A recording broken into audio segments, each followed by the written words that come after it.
Good morning students. बेटा आज का टॉपिक रहेगा oogenesis। ओ यानी कि ओवा, फीमेल गैमीट जो होता है वो, जेनेसिस यानी कि फॉर्मेशन। द फॉर्मेशन और maturation of female gamete that is ova is the process that is named as oogenesis।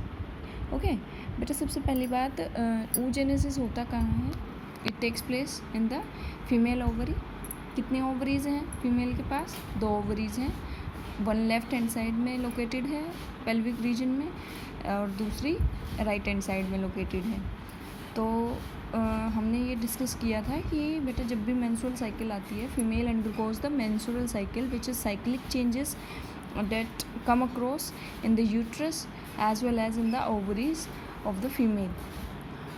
जब मेंस्ट्रुअल साइकिल आती है फीमेल के अंदर, तो बेटा हर मंथ ईच ओवरी, मतलब हर मंथ एक ओवरी, मतलब इस महीने जब मेंस्ट्रुअल साइकिल आई है तो लेफ़्ट ओवरी ने सपोज ओवर रिलीज़ किया, मैच्योर ओवर रिलीज़ किया, तो नेक्स्ट मेंस्ट्रुअल साइकिल में मीन्स नेक्स्ट मंथ जो राइट ओवरी है उसकी टर्न है ओवर रिलीज़ करने की। ठीक है, तो थोड़े बेसिक्स जान लेते हैं बेटा।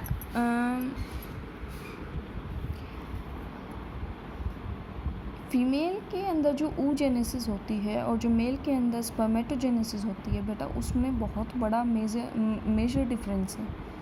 वो मेजर डिफरेंस क्या है कि oogenesis फीमेल के अंदर जब वो मदर की वूम्ब के अंदर एज अ फीटस होती है तभी शुरू हो जाती है, वेयर एज मेल्स के अंदर स्पर्मेटोजेनेसिस कब शुरू होती है? प्यूबर्टी के टाइम पे। जब मेल 13 ईयर्स की एज को टच करता है, रीच करता है, तो उसमें स्पर्मेटोजेनेसिस शुरू हो जाती है। अब oogenesis is the complex one, it's not as easy and as simple as spermatogenesis. सबसे पहली बात, जब फीटस है उसके अंदर oogenesis शुरू हो गया, यानी कि उसने प्राइमरी oocytes बनानी शुरू कर दी है, उगोनिया सेल्स बनानी शुरू कर दी हैं। तो इसको एक फ़नी वे में ले सकते हैं हम कि भगवान जो है उससे नाराज़ हो जाता है कि ये अभी तो फिटस है और तू ऐसे काम शुरू कर रही है। ठीक है, तो वो उसको स्टॉप कर देता है। उगोनिया की जो पहली स्टेज है मैचुरेशन की या मिटोसिस की, वो मियोसिस की, वो उसको वहीं पे रोक देते हैं। तो oogonia फीटल स्टेज पे ओवरी के कॉर्टेक्स में मौजूद होती है। ओवरी के अलग अलग पार्ट्स होते हैं, मैंने आपको लास्ट वीडियो लेक्चर्स में बताए हैं, एक बार दोबारा रिपीट कर देती हूँ।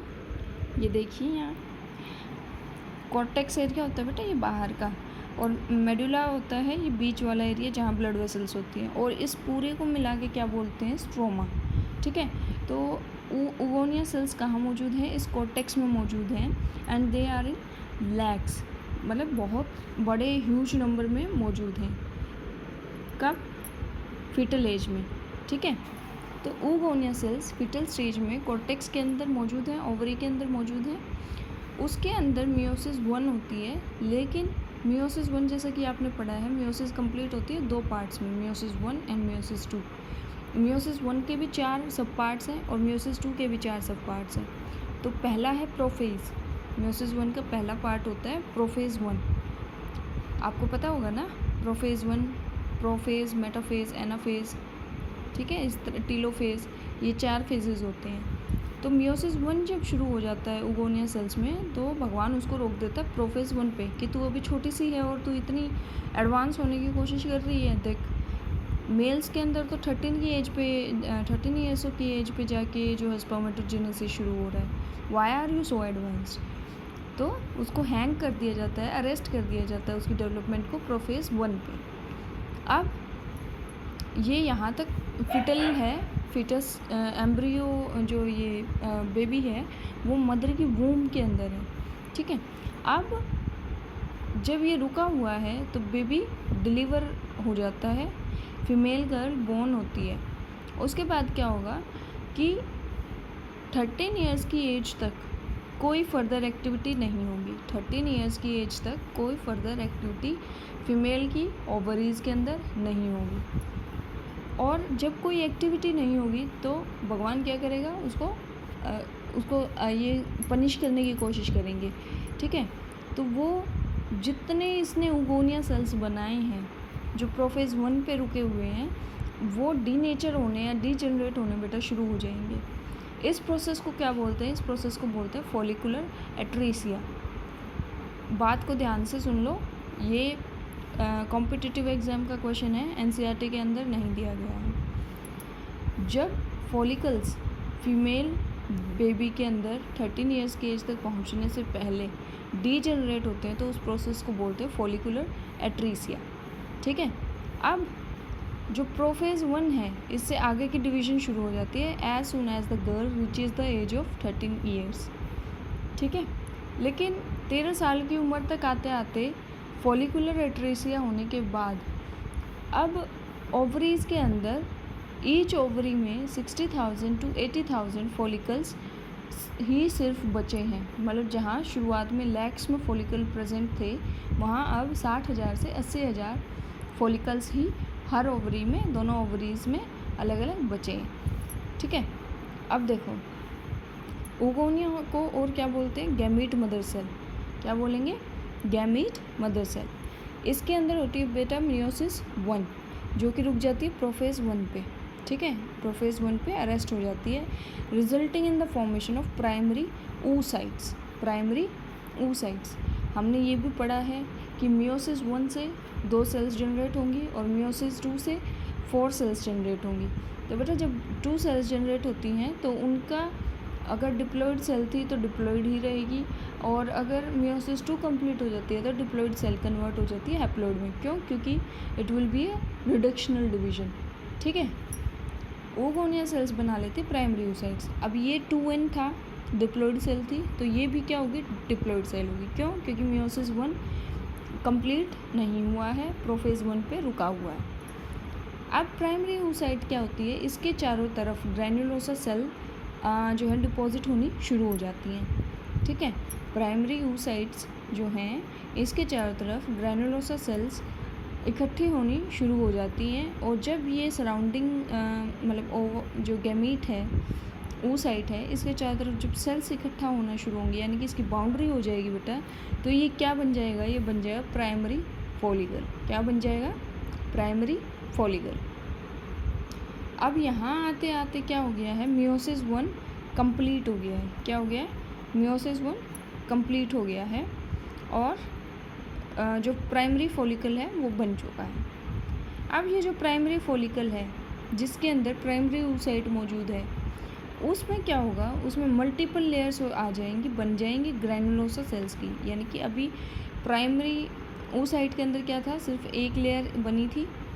प्राइमरी फॉलिकल में क्या होगा? उसी ग्रैनुलोसा सेल्स की मल्टीपल लेयर्स बन जाएंगी oocyte के चारों तरफ। मल्टीपल ग्रैनुलोसा सेल्स बनेंगी, प्लस थीका सेल्स की लेयर हो जाएगी। एक इंटरनल, एक मतलब थीका सेल्स की एक लेयर आ जाएगी ग्रैनुलोसा सेल्स के बाहर की तरफ। अभी आगे डायग्राम के थ्रू बताऊंगी। तो ये जब दोनों चेंजेस आ जाएंगे तो जो उगोनिया सेल थी वो क्या बोली जाएगी? सेकेंडरी फॉलिकल या सेकेंडरी फॉलिकुलर सेल, ठीक है। यहाँ आके मियोसिस 1 पूरी तरह से कंप्लीट हो जाएगा, ओके। यानी कि 2 सेल्स तैयार हो जाएंगे हमारे पास। ये है formation of first polar body which later on degenerates. ये जो यहाँ मियोसिस 1 होगी बेटा, ये अनइक्वल डिवीजन होगी, अनइक्वल सेल्स को जनरेट करेगी। यानी कि एक सेल साइज में छोटी होगी, दूसरी सेल बड़ी होगी। छोटे सेल को बोल देंगे polar body, primary polar body या फर्स्ट पोलर बॉडी। और इसका काम क्या होगा? न्यूट्रिशन प्रोवाइड करने का। किसको? टर्शरी oocyte को। और ये इवेंचुअली डीजनरेट हो जाएगी, ठीक है। टर्शरी oocyte के अंदर क्या क्या चेंजेस आएंगे? एक तो बेटा एंट्रम की फॉर्मेशन हो जाएगी। एंट्रम क्या है? Follicular cavity. एंट्रम की फॉर्मेशन हो जाएगी। जो एक लेयर बनी थी थीका की, वो 2 में डिवाइड हो जाएगी, internal theca and external theca, या थीका इंटरनल, थीका एक्सटर्नल, ठीक है। ये 2 मेजर चेंजेस आएंगे। और मियोसिस 1 कंप्लीट हो गया है, तो जो है 2n नंबर ऑफ वो चलेगा, प्लॉइडी चलेगी। अब बेटा टर्शियरी oocyte के बाद कुछ चेंजेस आएंगे और क्या बन जाएगा, ग्राफियन फॉलिकल। ग्राफियन फॉलिकल क्या है, ग्राफियन फॉलिकल के अंदर एंट्रम एनलार्ज होगा, यानी कि यहाँ तो सिर्फ एक छोटा सा होलो कैविटी दिखाई दे रही थी, यहाँ वही कैविटी एनलार्ज हो जाएगी, बड़ी हो जाएगी। जो नॉन सेलुलर मेम्ब्रेन है वो जोना पेलुसिडा होती है, ये तैयार हो जाएगी इसके टर्शरी oocyte के चारों तरफ। और formation of corona radiata, zona pellucida के बाहर वाली जो लेयर्स होती हैं वो क्या बोलते हैं उसको, कोरोना रेडिएटा। क्या बोलेंगे, कोरोना रेडिएटा। अब जो ग्राफियन फॉलिकल बना है इसके अंदर मियोसिस 2 शुरू हो जाएगी, लेकिन वो भी स्टॉप कर दी जाएगी थोड़ा सा आगे चलने पे। यहाँ प्रोफेज 1 पे रुकी थी, तो प्रोफेज से अगली स्टेज क्या होती है, मेटाफेज। यहाँ मेटाफेज 2 पे रुक जाएगी। Meiosis 2, meiosis part 2 will be stopped at metaphase 2। अब बेटा यहाँ से कितनी सेल्स बनेंगी, 2। क्यों, क्योंकि पोलर बॉडी तो डिजेनरेट हो गई है, बची सिर्फ tertiary oocyte। Tertiary oocyte divide करेगी तो 2 सेल्स बनाएगी, तो Graafian follicular will be n, यानी कि रिडक्शनल डिवीजन हो जाएगी, डिप्लॉयड सेल हैप्लॉयड में कन्वर्ट हो जाएगी। ठीक है, अब इसी का डायग्राम देखेंगे हम आगे। देखो बेटा, जो फर्स्ट डायग्राम है ये टर्शरी फॉलिकल का है। ठीक, इसमें क्या दिखा रखा है कि सबसे बाहर आपके पास 2 लेयर्स हैं थीका की। ठीक है, थीका बाहर वाली क्या है, थीका एक्सटर्ना, अंदर वाली क्या है, थीका इंटरना। इसके बाद हमने बात की थी कि 2 सेल्स जनरेट होगी और अनइक्वल डिवीजन की वजह से, जिसमें एक पोलर बॉडी होगी और दूसरी क्या है, टर्शरी oocyte या टर्शरी फॉलिकल। ये देखो फॉलिकुलर बॉडी, जो ये पोलर बॉडी है, फर्स्ट पोलर बॉडी है, ये कहाँ हो जाएगी, कहाँ अपने आप को ओरिजिनेट कर लेगी, it will locate itself into the granulosa layer. ये जो ब्लू कलर में आपको दिखाई दे रहा है ये क्या है, ये ग्रेनुलोसा लेयर है। इन एक्चुअली ये क्या है बेटा, ये जो डेवलपिंग ओवा है ना अंदर, ये डेवलपिंग ओवा है, ये इसका न्यूक्लियस है। इस डेवलपिंग ओवा के चारों तरफ जब सेल, ये जो डेवलपिंग ग्राफियन फॉलिकल है, जब ये शुरुआत के स्टेज में था, यानी कि oogonia की फॉर्म में था, प्राइमरी फॉलिकल की फॉर्म में था, तो कोर्टेक्स सेल्स जो थी ओवरी की, वो इसके चारों तरफ अरेंज हो गई थी, जिसको फर्दर नाम दे दिया गया ग्रेनुलोसा सेल्स। समझ आया ग्रेनुलोसा सेल्स कहाँ से आई। इन सेल्स के अरेंजमेंट को जो है मल्टी लेयर्ड हो जाता है टर्शरी फॉलिकल में। Prior it was a single layered structure. अच्छा, यहाँ देखो एक कैविटी दिखाई दे रही है ग्रेनुलोसा इसमें लेयर में, जिसको बोल रहे हैं एंट्रम। एंट्रम को दूसरा नाम क्या है, फॉलिकुलर कैविटी। ठीक है, अब आगे चल के यही फॉलिकुलर कैविटी जो है एनलार्ज हो जाएगी और जो है ग्राफियन फॉलिकल में प्रोमिनेंटली दिखाई देगी। जब हम बात करते हैं टर्शरी फॉलिकल के ग्राफियन फॉलिकल में कन्वर्ट होने की, तो सबसे मेजर चेंज आता है कि पोलर बॉडी जो है वो कम्प्लीटली डिजेनरेट हो जाती है। क्या हो जाती है, डिजेनरेट हो जाएगी। जो थीका की लेयर्स हैं ये प्रॉपरली आपको दिखाई देगी और इनके बीच में प्रॉपर गैप आ जाएगा। ठीक है, अब देखो थीका लेयर्स के और ग्रेनुलोसा लेयर्स के बीच में एक मेम्ब्रेन लाइक स्ट्रक्चर है, जिसको क्या बोलते हैं, बेसमेंट मेम्ब्रेन। क्या बोलेंगे, बेसमेंट मेम्ब्रेन। फिर जो डेवलपिंग ओवा है उसके चारों तरफ एक लेयर आएगी जिसको बोलेंगे zona pellucida. It is non cellular layer, यानी कि सेल मेम्ब्रेन नहीं है ये ओवा की। ये सेल मेम्ब्रेन तो ये ग्रीन कलर से दिखा रखी है, और इसके अंदर ये जो ग्रीन दोबारा दिखा रखा है ये न्यूक्लियस है। ये जो ब्लू में है बेटा, ये सेल से बाहर का मटेरियल डिपॉजिट हो रहा है, जिसको क्या नाम दे दिया है, जोना पेलुसिडा। इस जोना पेलुसिडा के भी बाहर एक और सेल्स की लेयर आ जाती है, जिसको क्या बोलते हैं, कोरोना रेडिएटा। क्या बोलेंगे, कोरोना रेडिएटा। और ये जो अंदर डेवलप हो रहा है ये क्या है, ये है सेकेंडरी या टर्शरी oocyte। क्या है ये अंदर, टर्शरी oocyte। ठीक है, ये जो कैविटी दिखाई दे रही है ये क्या है, antrum. Antrum is the follicular cavity. So this is how the Graafian follicle looks like.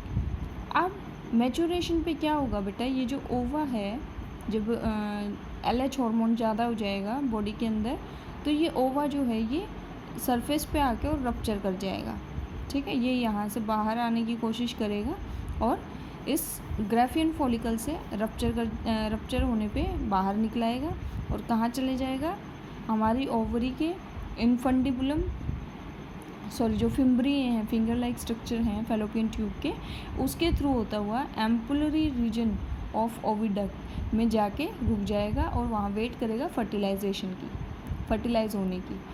कितनी देर तक? 24 आवर्स तक, ठीक है। और बाकी जो ये पीछे बच गया है, ये क्या है? ये है बेटा, ये क्या बन जाएगा? ये बन जाएगा कॉर्पस ल्यूटियम। अच्छा, एक बात ध्यान रखना, सिर्फ ओवा बाहर नहीं जाता है। जब रप्चरिंग होती है ग्राफियन फॉलिकल की, तो ओवा के साथ साथ zona pellucida plus corona radiata, ये 2 extra cellular layers, non cellular extra layers भी ओवा के साथ बाहर जाती हैं, ठीक है। और इन्हीं को पेनिट्रेट करना होता है स्पर्म सेल ने, तब जाके न्यूक्लियस फ्यूज़ कर पाता है स्पर्म का ओवा के न्यूक्लियस के साथ, ठीक। आज इतना ही डिस्कस करेंगे, कल हम फर्टिलाइजेशन और इम्प्लांटेशन के बारे में पढ़ेंगे। Thank you.